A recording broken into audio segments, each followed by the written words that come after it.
سامعین کرام، ماہرین تعلیم و تربیت کے نزدیک محاضرات اور توسیع خطبات کے بہت سے فوائد ہیں۔ ان فوائد میں سب سے بڑا اور اہم فائدہ تو یہ ہے کہ وقت و حالات کی مناسبت سے طلباء اور اسٹوڈنٹس کے سامنے اہم ٹاپکس پر محاضرات پیش کر دیے جاتے ہیں، جن پر ایک متخصص موضوع کے تمام پہلوؤں سے واقف اور ما لہ و ما علیہ پر حاوی محاضر، جو بجا طور پر یہ دعویٰ کر سکتا ہے کہ عمر گزری ہے اسی دشت کی سیاحی میں، اپنے وسیع مطالعے کا ماحصل اور خلاصہ یوں پیش کر دیتا ہے کہ اس کے محاضرے میں یابس کا کہیں گزر نہیں ہوتا، اور اپنے متعلقہ موضوع پر جس پر اس نے اپنی زندگی کا ایک معتدبی وقت صرف کیا ہوتا ہے، مختصر ترین وقت میں وہ سب کچھ پیش کر دیتا ہے جس کو سننے کے بعد سامعین بہت سی کتابوں سے بے نیاز ہو جاتے ہیں، بشرطے کہ سامعین بیدار مغزی، حاضر دماغی اور پورے اہتمام کا ثبوت دیں۔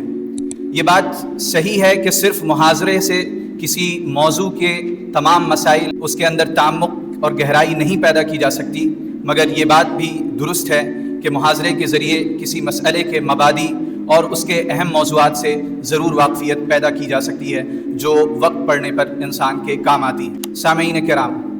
تحریک ندوہ سے ذرا بھی واقفیت رکھنے والے شخص کو اس حقیقت کے اعتراف میں ذرا تردد نہیں ہوگا کہ تحریک ندوہ دراصل دو انتہاؤں کے درمیان پل بننے اور روایتی مدارس کی جامد فضا کو متحرک اور مؤثر بنانے کے لیے برپا کی گئی تھی۔ اس تحریک کے پیش نظر صرف کوئی ایک دارالعلوم یا کچھ روایتی مدارس کا قیام و انتظام نہیں تھا، بلکہ اس تحریک کی منزل مقصود بر صغیر میں ایک ایسا متبادل تعلیمی نظام و نصاب فراہم کرنا تھا جو علم کی ثانویت اور منحوس تقسیم کو ختم کر سکے اور دوبارہ امت کو اسی زرعی دور کی طرف واپس لے جائے جہاں علم کو ایک کلیے کی حیثیت سے دیکھا اور حاصل کیا جاتا تھا۔ وہاں پر بھی یقیناً ترجیحات میں فرق مراتب تھا اور نافعیت و معنویت کے لحاظ سے درجہ بندی تھی، لیکن تقسیم و تفریق اور نظام تعلیم میں دوئی کا کوئی تصور موجود نہیں تھا۔ نتیجتاً امت کسی شعبہ حیات میں دریوزہ گری پر مجبور نہیں تھی، بلکہ اس دنیا کے اسٹیج پر قائدانہ اور خلافت عرضیہ کی الہی ذمہ داری کو بحسن و خوبی انجام دے رہی تھی۔ سامعین کرام، آج کے اس محاضرے کا عنوان ہے اسلامی اسکولوں کا قیام، اہمیت، افادیت اور چیلنجز ہندوستانی ماحول کے تناظر میں۔